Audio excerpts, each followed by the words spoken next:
পাই তাহলে পড়বো, না পেলে পড়বো না। এই যে ঈদের আগের রাতগুলোতে মার্কেটে যে দোকান চলে, ওখানে কি নামাজি মানুষ নাই? অবশ্যই আছে। দেখবেন দোকানের মালিক যিনি, রমজান মাসে দুঃখ লাগে বলতে অনেক সময়, রমজানে একটা নীল টুপি কিনে পরে রমজান মাসের জন্য। এটা তার ইফতার বিক্রির টুপি। কিসের টুপি এটা বলেন না একটু?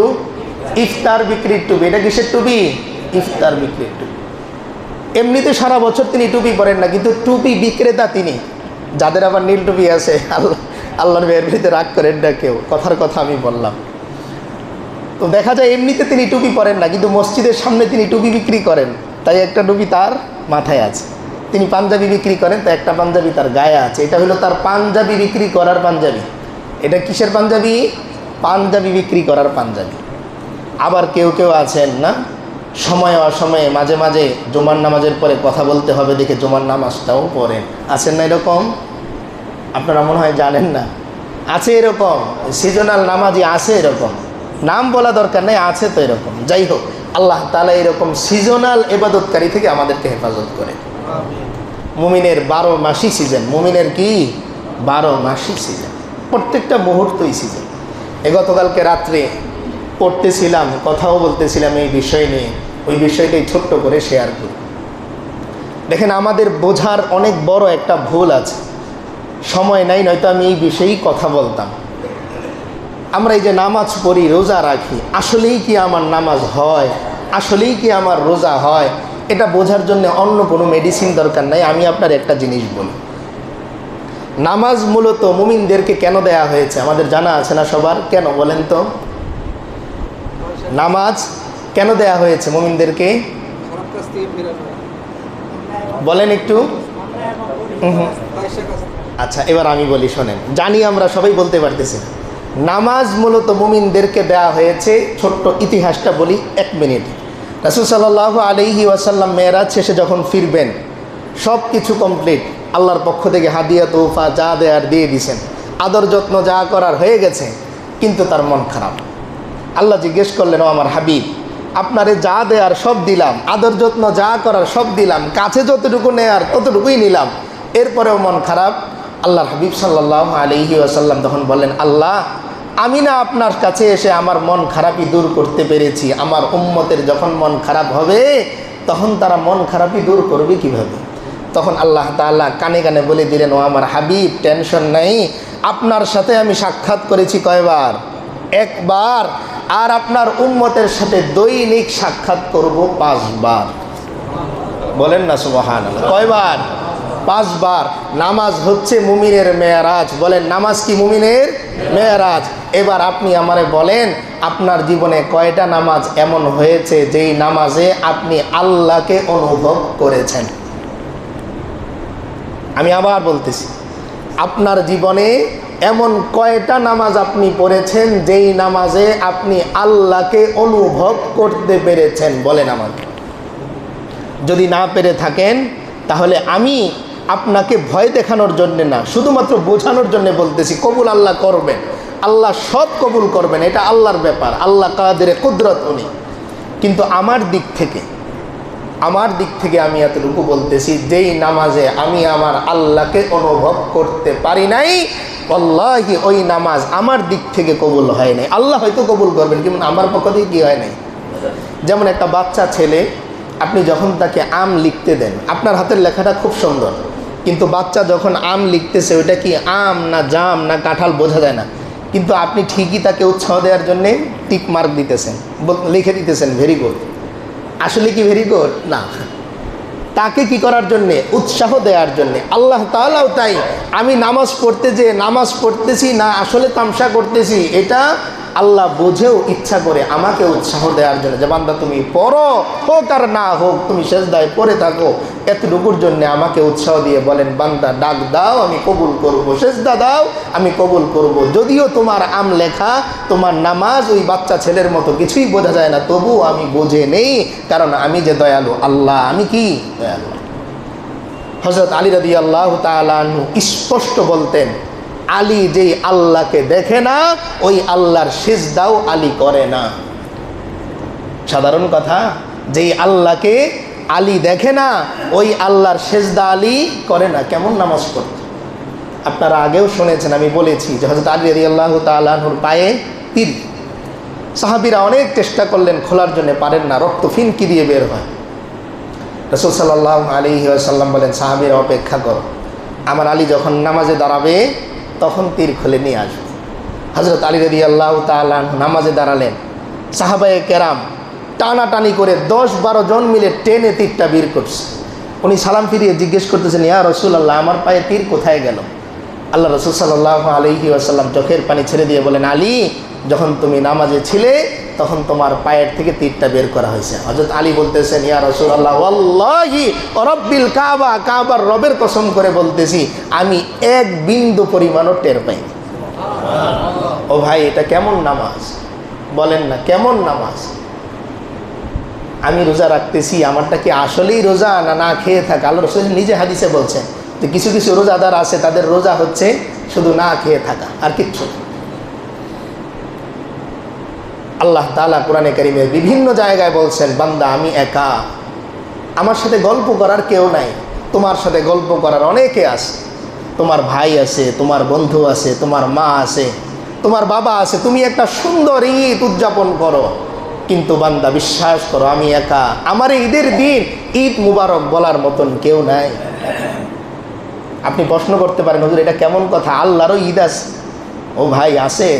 এই দেশের রাজার যদি ঈদ থাকে তাহলে আমার আল্লাহর কি ঈদ নাই? কিন্তু বলেন তো, কোন ঈদে আপনি হাত তুলে আল্লাহকে বলছেন, ওগো আল্লাহ, আমার না ঈদ মুবারক বলার মতন কেউ আছে, আমার পক্ষ থেকে আপনাকেও ঈদ মুবারক বলেন তো, কবে বলছেন আপনি? আল্লাহ বলেন, বান্দা আমি সারা রাত জেগে থাকি, তুমি রাত জাগার জন্যে, খেলা দেখার জন্যে চায়ের ব্যবস্থা করো, বিরিয়ানির ব্যবস্থা করো, একটু পায়েস রান্না করো, গ্রিলের ব্যবস্থা করো। বান্দা মনে রাখো, আমি খাই না, আমি পান করি না, আমি সেই পৃথিবীর অস্তিত্বের আগে থেকেই, আমি তো আজালি, আমি জাগনা থাকি। আমার এই জাগ্রত থাকার সময়ে আমার সাথে গল্প করার কেউ নাই, আমি একা থাকি। তোমার যদি কখনো মনে চায় যে তোমার কথা বলার লোক দরকার, তবে মনে রেখো, আমি আল্লাহ অপেক্ষায় থাকি, আমার সাথে তুমি গল্প করতে পারো, আমি একটু ঘুমাবো না। ও ভাই, আপনার গল্পের সাথীরা ঘুমিয়ে যায়, আপনি গুরুত্বপূর্ণ কথা বলতেছেন, ঝিমাচ্ছে।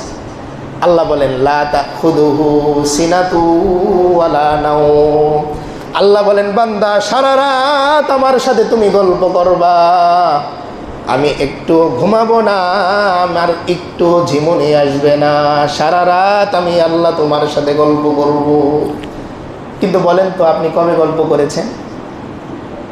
দোয়া করতে যে আমি প্রায় সময়ই প্রায় জায়গায় এই কথাগুলো বলি, হাতটা তুলি, খেয়াল করেন আমার দিকে, হাতটা তুলি, আল্লাহ আমার শরীরটা সুস্থ করে দেন, আমাকে মাফ করে দেন, জাহান্নাম থেকে বাঁচান, আমার আব্বা আম্মাকে মাফ করে দেন, আমার ছেলের পরীক্ষাটা ভালো করেন, বিরহমাতিকা ইয়া আরহামার রাহিম।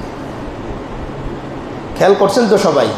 আচ্ছা, এই দোয়াটা যে আপনি করলেন, এবার আমারে উত্তর দেন, এই দোয়াতে আল্লাহর কি লাভ হয়েছে? কোনো লাভ আছে? সত্য আপনার চাইলেন, একবারও তো বললেন না, আল্লাহ আপনি যে আমার সকাল থেকে হায়াত দিলেন, আলহামদুলিল্লাহ। দোয়ার মধ্যে বলেন না, ওগো আল্লাহ, আমার যে শ্বাসটা এখনো চলতেছে এই জন্য আলহামদুলিল্লাহ, আমি যে চোখ দিয়ে দেখতে পারি আলহামদুলিল্লাহ, আমি যে হাত তুলতে পারছি আপনার কাছে। কত মানুষ রাস্তায় ঘুরতেছে, মানুষের কাছে টাকার জন্য হাত পাতে, আর আমি যে আপনার কাছে হাত তুলতে পারলাম এই জন্য আলহামদুলিল্লাহ। ওগো মালিক, এই যে জুমাটা আমি পেলাম, এটা আপনার দয়া, আলহামদুলিল্লাহ। আমি যে এখনো পর্যন্ত সুস্থ আছি, বসে থাকতে পারতেছি। কত মানুষ হসপিটালে কাতরাচ্ছে, পেট ব্যথায়, অ্যাপেন্ডিসাইটের ব্যথা, অপারেশনের জন্য কাতরাচ্ছে। না জমা বোঝে, না মা বোঝে, না বাবা বোঝে, না টাকা বোঝে, না এসির বাতাস বোঝে, কিচ্ছু না। দোয়া যদি করতে হয় দিল দিয়ে দোয়া করেন, খুব বেশি দিন দোয়া করার সময় আপনি পাবেন না, সময় ফুরিয়ে যাচ্ছে। পরে কত দোয়া করতে চাইবেন আল্লাহর কাছে, লাআল্লি আমালু সালিহা ফীমা তারাকতু।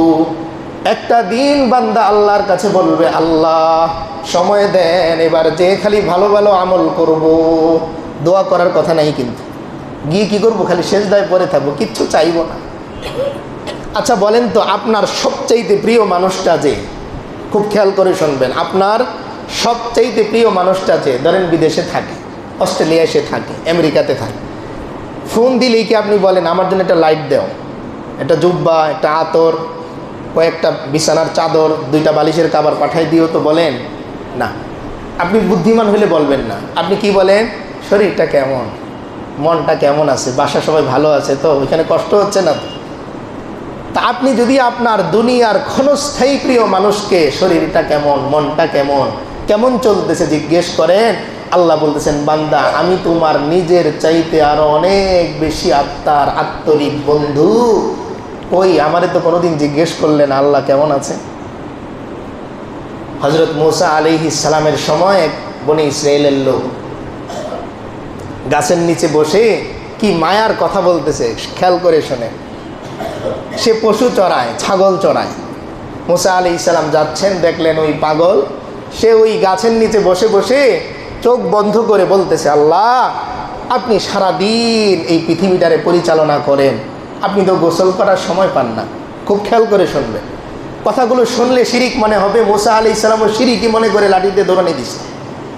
বসে বসে সে কি বলতেছে, যে আল্লাহ আপনি তো সারাদিনই পৃথিবীটা পরিচালনা করেন, প্রত্যেকটা মুহূর্ত আপনার জেগে থাকা লাগে, আপনি তো ঘুমানোর সুযোগ পান না, আপনি গোসল করার সুযোগ পান না। আমি যদি কোনোদিন আপনাকে সামনে পেতাম তাহলে আপনার শরীরটা মেজে আমি আপনারে গোসল করিয়ে দিতাম। আপনি তো দাড়ি আঁচড়ানোর সুযোগ পান না, আমি আপনার দাড়িগুলো আঁচড়ে দিতাম, আপনার চুলগুলো আমি সিটি কেটে দিতাম, একটু তেল দিয়ে দিতাম। আর আমার তো আপনারে খাওয়ানোর মতন কিছু নেই, তাই আমার ছাগলগুলোর দুধ দহন করে আপনারে আমি গ্লাস ভরে ভরে দুধ খাওয়াইতাম। মূসা আলাইহিস সালাম এই কথা শোনার পরে লাঠি দিয়ে দৌড়ানি দিয়েছেন, শিরিক করতেছে। ওই পাগল জঙ্গলার দিকে দৌড় দিয়ে চলে গেছে। মূসা আলাইহিস সালাম তোর পাহাড়ে গেলেন কথা বলার জন্যে, আল্লাহকে ডাকেন, আল্লাহ সাড়া দেন না। একদিন, 2 দিন, 3 দিন, 1 সপ্তাহ, 10 দিন পরে আল্লাহ তাআলা প্রশ্ন করলেন, মূসা তুমি বলো তো, তোমারে আমি দুনিয়ায় পাঠিয়েছিলাম কি আমার সাথে আমার বান্দার সম্পর্ক তৈরি করার জন্যে না দূরে সরানোর জন্য? মূসা আলাইহিস সালাম বললেন, আল্লাহ আপনি তো পাঠিয়েছেন আপনার বান্দাদেরকে আপনার সাথে জড়িয়ে দেওয়ার জন্য। তখন আল্লাহ বলতেছেন, তাহলে আমার ওই বান্দা যে আমার সাথে প্রেমের আলাপ করতেছিল, ওরে আমার থেকে তুমি কেন দূরে সরিয়ে দিলা? দেখেন কথাগুলো শিরকের না, কথাগুলো কি শিরকের। আল্লাহ কি খান? খান না। কেউ যদি বলে আল্লাহ খায়, এটা শিরিক হবে, আল্লাহ খান না। কিন্তু প্রশ্ন হচ্ছে, আল্লাহ যে খান না, এই জন্যে আমার ভিতরে কখনো এই কথা আসছে কিনা যে আল্লাহ আপনি যে খান না, আমারে যে খাওয়ান, আপনি যে এত বড় মেহেরবান, তাই কখনো শুকরিয়া করেছেন কিনা? ঈদের দিন আমি আর আপনি নতুন জামা পরি, বলেন তো আমার আল্লাহ পরেন? তিনি জামা পরেন না। তাই আমার যেটা শুকরিয়া, যে আমি মনে মনে শুকরিয়া করবো, আল্লাহ কত দয়াবান, নিজে জামা পরেন না কিন্তু আমারে নতুন জামা আপনি পরার ব্যবস্থা করে দেন। আপনি খান না, আমারে 3 বেলা খাওয়ান। আপনি ঘুমান না, আমারে কি সুন্দর একটা রাত দিছেন ঘুমানোর জন্য। অটোমেটিক সূর্যের আলোটা কমে যায়, অটোমেটিক সে ডুবে যায়, চন্দ্র এসে একটা স্নিগ্ধ আলো দেয় ঘুমটাকে আরও গভীর করার জন্যে। এই অনুভূতি নিয়ে শুকরিয়া করাটা, সকালবেলা যখন আমরা ঘুম থেকে উঠি তখন আলহামদুলিল্লাহিল্লাযী আহইয়ানা বাদামা আমাতানা ওয়া ইলাইহিন নুশুর, এই দোয়াটা যখন দিল দিয়ে আমি পড়ব, তো সারা রাত ঘুমের কারণে যেই বিল জমেছে আমার, আপনি হসপিটালে 1 রাত থাকেন না, এসি রুমে, দেখেন না বিল কত হয়। আল্লাহ তাআলা আপনার এরকম একটা সুন্দর ঘুম দিয়েছেন, আপনি যখন আলহামদুলিল্লাহ এতটুকু বলেন, আল্লাহ তাআলা সঙ্গে সঙ্গে সারা রাতের যেই বিল জমেছে এই বিলটা কেটে দেন, ওকে করে দেন, যে হয়ে গেছে। আপনার একটা আলহামদুলিল্লাহর দাম কয়েক হাজার কোটি টাকা, একটা আলহামদুলিল্লাহর দাম। আপনি সারা বছর নামাজ পড়েন নাই, 1 বছর পরে 1 ওয়াক্ত নামাজ পড়ে দিল থেকে আল্লাহকে বলছেন, আল্লাহ আমি 1টা বছর যে নামাজ পড়তে পারিনি, এরপরেও যে আপনি আমারে খানা খাওয়ালেন, এরপরেও যে সুস্থ রাখলেন, এরপরেও যে হায়াত দিলেন আরেকবার ফিরে আসা। ও ভাই, ফেরাউন সুযোগ পায় নাই ফিরে আসার। যদি সুযোগ পাইতো তাহলে এমন ইবাদত করতো যে পৃথিবীর মানুষ তারে মনে রাখতো অন্যভাবে। কোরআনে আসে, সে বলছে আমানতু বিল্লাযী আমানাত বিহি বানু ইসরাঈল, আমি ঈমান আনলাম, আল্লাহ সঙ্গে সঙ্গে জিবরিলের মাধ্যমে মুখের মধ্যে মাটি দিয়ে দিছে। কিন্তু বলেন তো, ফেরাউনের চাইতে বেঈমানি নিমুখ হারামি আমি আর আপনি কি কম করি?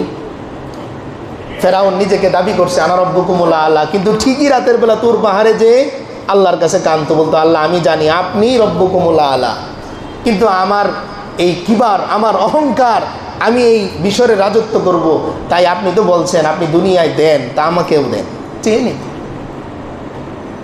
কিন্তু আমার আর আপনার অপরাধের লিস্ট যদি করি ফেরাউনের চেয়ে কম হবে না ভাই। আল্লাহ আমাদের মাফ করেন, কম হবে না। আপনি পদে পদে জুলুম করতেছেন, মুহূর্তে মুহূর্তে জুলুম করতেছেন, নাফরমানি করতেছেন, নামাজে আসতেছেন, কত অবাক করা বিষয়, কত দুঃখের বিষয়। নামাজে দাঁড়িয়ে আপনি ঘড়ি দেখেন, কেউ তো জানেন, আল্লাহ জানেন না। আপনি ঠিকই হাত ঘড়ির মধ্যে দেখতেছেন কয়টা বাজে, আমার দাওয়াত তো 2:45। দোয়া করার সময় কেউ কাঁদতেছে আর আপনি পাশ থেকে বিরক্ত হচ্ছেন, এত লম্বা দোয়া করে নাকি? হুজুরের কাজ নাই তো। কারণ আপনার 2টা বাজে গাড়ি ছাড়ার কথা, আপনার বিয়াই অপেক্ষা করতেছে। একদিন অপেক্ষা করবে আপনার বিয়াই জানাজার খাটিয়া ধরার জন্য অপেক্ষা করবে।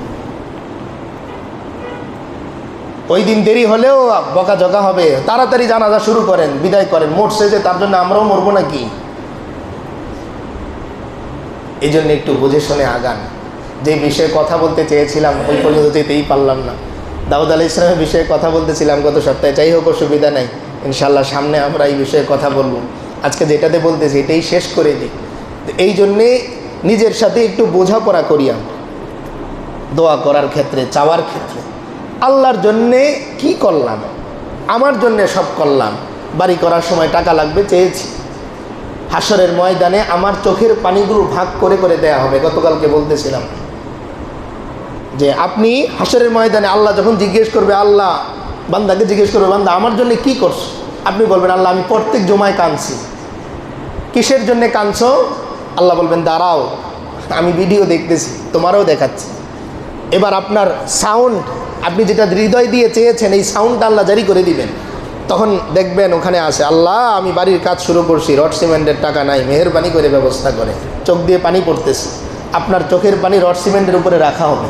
খেয়াল করে শোনেন, আল্লাহ বলবেন, বান্দা রড সিমেন্টের জন্য কাঁদছিলাম, রড সিমেন্ট রবিবার দিন আসছিল কিনা, বাকিতে দিছিল কিনা, যেই লোক দেওয়ার কথা না দিছে, হ্যাঁ আল্লাহ দিছে, তোমার চোখের পানি রড সিমেন্টের উপর চলে গেছে।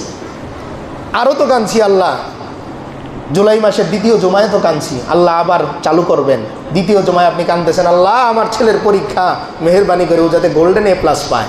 আল্লাহ বলবেন, দেখো তো গোল্ডেন A+ পেয়েছে কিনা? হ্যাঁ আল্লাহ পেয়েছে, তোমার চোখের পানি গোল্ডেন A+ এর উপর দিয়ে চলে গেছে। সারা জীবনের কান্না কোনো না কোনো কারণে আমার ছিল, আমার সমস্ত চোখের পানি ফুরিয়ে যাবে। শেষে আল্লাহ জিজ্ঞেস করবেন, আমার জন্যে কবে কাঁদছো সেটা দেখাও। একটা চোখের পানিও আমার আল্লাহর জন্যে নাই।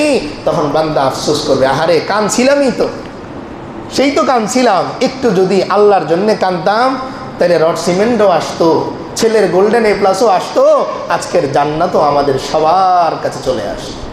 এই জন্য চোখের পানি বুঝে শুনে ফেললেন, হাত তুলেই আল্লাহ আমার মেয়ের বিয়ের ব্যবস্থা করে দেন। না, আমি আমার রবকে চাই, আমার আল্লাহকে চাই। এরপরে আমার আল্লাহ খুশি হয়ে আমার মেয়ের বিয়ে যদি আজীবন নাও হয় তবু আমি আমার আল্লাহর উপর খুশি। রাদিতু বিল্লাহি রব্বা, আমি আমার রবকে আল্লাহ হিসেবে পেয়ে খুশি।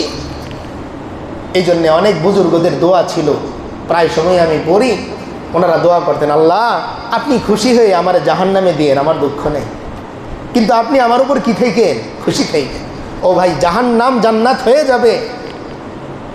অবাক হচ্ছেন শুনে? হাদিসের মধ্যে আছে জাহান্নামের মধ্যে 2টা ব্যক্তির কান্নার আওয়াজ সবচেয়ে বেশি হবে।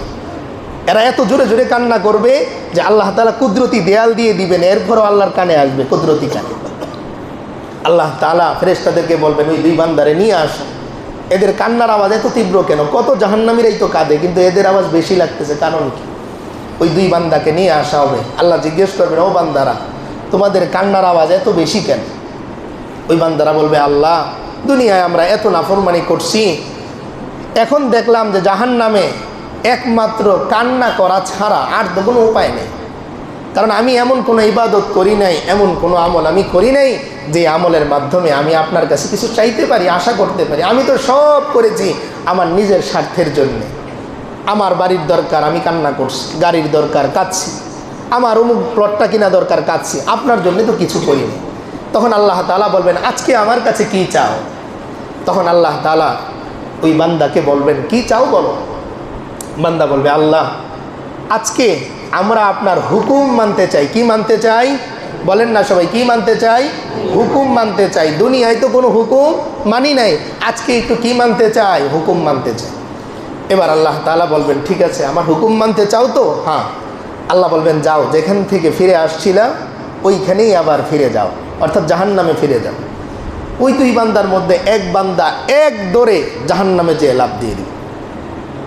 কিন্তু বড় মজার ব্যাপার হলো, লাফ দেওয়ার সঙ্গে সঙ্গে আল্লাহ তাআলা ওই জাহান্নামটা তার জন্য জান্নাতে পরিণত করে দিবে। হাদিসের কথা বলতেছে, আমার বানানো কথা। কিন্তু বান্দা এটা টের পাবে একটু পরে, লাফ দিয়ে পড়ার পরে দেখবে আর আগুনের তাপ লাগে না। কারণ কি, একটু আগেই পড়তেছিলাম, এখন করি না। আর দ্বিতীয় বান্দা যে, সে যায় না, ফেরেশতারা টাইনা নিয়ে যায়, সে বারবার পিছনের দিকে তাকায়, বারবার টানে, বারবার পিছনে তাকায়। এবার আল্লাহ ওই দুই বান্দাকে আবার ডাকবে। প্রথম বান্দাকে ডাক দিয়ে জিজ্ঞেস করবেন, কিরে বান্দা, জাহান্নাম থেকে বাঁচার জন্যেই তো আমার কাছে আসছিলাম, এত কান্নাকাটি করলা। আবার যখন আমি বললাম যাও, যেখান থেকে ফিরে আসছিলা যাও, তুমি যে আবার দৌড় দিয়ে গিয়ে লাফ দিয়ে পড়লা, তখন ওই বান্দা কি বলবে শোনেন। বলবে, আল্লাহ, দুনিয়ায় আপনার কোনো হুকুম মানি নাই। আপনি নামাজের কথা বলছেন, মুয়াজ্জিন আজান দিত, আমি যেতাম না। সবাই রোজা রাখতো, আমি পর্দার আড়ালে যে পানি খেতাম, পর্দার আড়ালে বিস্কিট খেতাম, রাখি। আজকে এই পৃথিবীর সমস্ত মাখলুক তাকিয়ে দেখতেছে এত এত মানুষের সামনে, আজকে আপনার কথাটা যদি আমি না মানি, এটা আপনার জন্যে লজ্জাজনক হবে, আর আমার জন্য তো হবেই। তাই যাই হয়ে যাক, আপনি আজকে একটা হুকুম দিয়েছেন, মানার জন্য দৌড় দিয়ে দিছি। আল্লাহ বলবেন, যাও বান্দা, যেহেতু আজকে তুমি আমার একটা হুকুম মানলা দিল দিয়ে, এই কারণে আমি তোমার জিন্দেগির সব গুনাহ মাফ করে দিলাম, জাহান্নামের ফায়সালা উঠিয়ে তোমাকে জান্নাত দিয়ে দিলাম। দ্বিতীয় বান্দাকে ডাক দিয়ে বলবেন, কিরে বান্দা, দুনিয়ায় থাকতেও হুকুম মানলা না, এখনো মানো না? তখন বান্দা কি বলবে শোনেন। মায়া কারে বলে, প্রেম কারে বলে? দুনিয়ার প্রেম তুচ্ছ, নাপাক প্রেম। ওই বান্দা আল্লাহকে বলবে, আল্লাহ, আমি তো প্রতিদিন শুনছি বিসমিল্লাহির রহমানির রহিম, পরম করুণাময় অসীম দয়ালু, পরম করুণাময় অসীম দয়ালু। বান্দা বলবে, আল্লাহ, আমি প্রতিদিন শুনছি আপনি পরম করুণাময় অসীম দয়ালু। বলেন না আল্লাহ, যদি আজকে আমার মা এখানে থাকতো, যদি আমার বাবা আজকে থাকতো, তাহলে আমারে আগুনের মধ্যে পুরাইতে পারতো না? আপনি না মায়ের চাইতে আরো অনেক বেশি আমারে ভালোবাসেন, আপনি না আমার বাবার চাইতে আমারে অনেক বেশি ভালোবাসেন। আমি সেই ভালোবাসা আসলেই সত্য কি, এটা প্রমাণ করার জন্য বারবার আপনার দিকে তাকাই, দেখি আপনার একটু আমার প্রতি মায়া হয় কিনা। আল্লাহ তাআলা বললেন, বান্দা, আমার কোরআনে কারীম সত্য, আমার কোরআনে থাকা প্রত্যেকটা আয়াত সত্য। বান্দারে, আমি আসলেই রহমান, আমি আসলেই রহিম। যাও, যেহেতু বারবার তুমি ফিরে তাকাচ্ছ, আমার মায়া তোমার প্রতি হয় কিনা? হ্যাঁ বান্দা, তোমার প্রতি আমার মায়া হয়েছে, যাও, তোমাকে আমি মাফ করে দিলাম। ওই আল্লাহরেও ভুলে থাকবেন, ওই আল্লাহরেও ভুলে থাকবে। নবীও একটা সময় যে বলবেন আমার আর উম্মত নাই, শেষ। ফেরেশতারা বলবে আর কোনো ইমানদার নাই, হাদিস শরীফে আছে। এরপরে আল্লাহ তাআলা ফেরেশতাদেরকে, নবীকে ডাকবেন, ডেকে বলবেন, আপনার সব উম্মত শেষ তো নেয়া? নবী বলবেন, হ্যাঁ আল্লাহ, আমার যত উম্মত ছিল সবাইকে জান্নাতে নেওয়া শেষ।